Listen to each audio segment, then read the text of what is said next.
vous demandez aujourd'hui d'ailleurs, et c'est une exagération, estiment certains, que Kamto subisse la peine capitale.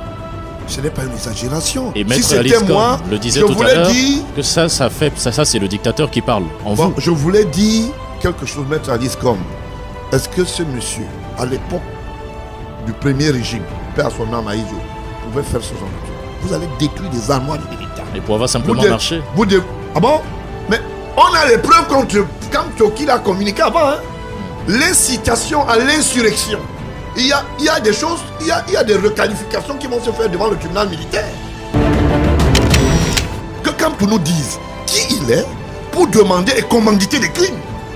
J'assume ce que mes propos. Quel crime a-t-il commandité? Il a commandité, monsieur, il a échangé avec des gens qui, avant d'entrer dans l'ambassade, se sont déclarés être ses partisans et ils ont cassé. Ils ont cassé les armoiries d'État. Vous n'avez pas les preuves de ce que vous dites. J'assume. Vous n'avez pas les preuves de ce que vous dites. Monsieur, je vous dis, d'essayer de comprendre d'où vient le problème. Est-ce que vous pouvez nous faire suivre cette bande où M. Kamto commandite les crimes justement de l'ambassade de France? Je vous dis qu'il y a des échanges et je vous dis que ces échanges sont réels. Quand tu as eu 3 jours, 72 heures, laissez-moi parler. On sait bien qu'il s'agissait de la brigade anti-Sardina. Bon, Sardina, c'est une association. Est-ce que c'est une association du MRC? Est-ce que c'est une association légale? Mais c'est pas une association légale, mais ils se sont constitués. Une association légale? C'est une association. Déclarée de qui? Et eux-mêmes, ils... Déclarée de qui? Ce monsieur, en ce moment, il est présumé être coupable.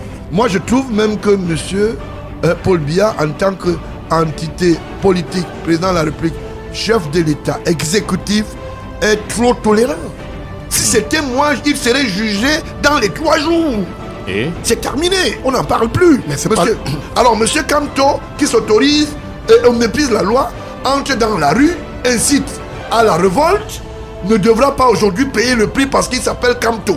Si le président de la République, ça je vous le dis, un jour penserait à élargir Kamto, il va trouver le peuple camerounais en face de lui. Et qui poursuit Kamto? Écoutez-moi très bien.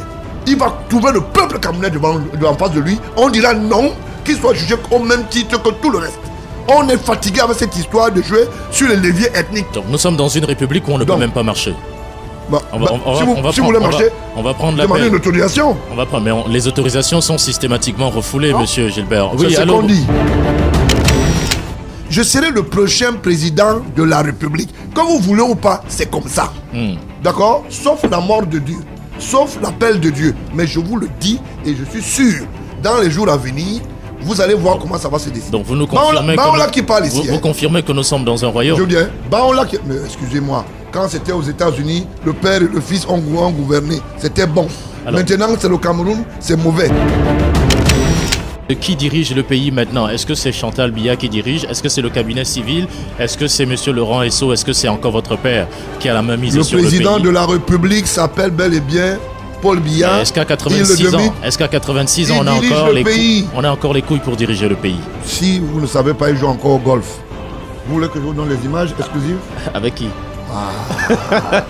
Merci. Je vous le dis, c'est sérieux, hein? C'est sérieux ce que je vous dis. Voilà. Il joue encore au golf.